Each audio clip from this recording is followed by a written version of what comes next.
So far, we have completed around more than 7 crore and 8 lakh kilometers of business kilometer across the globe.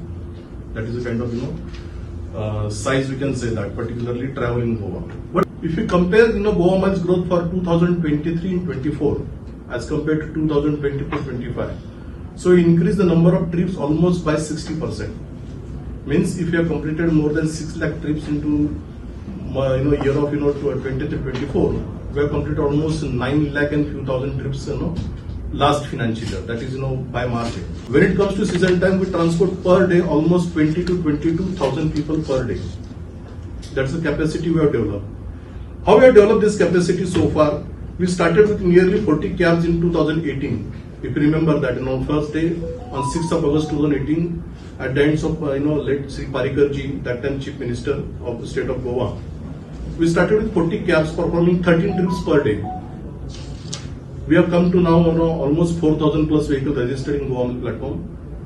We are transporting almost 12,000 to 22,000. That's a scale based on the season, based on the weekdays.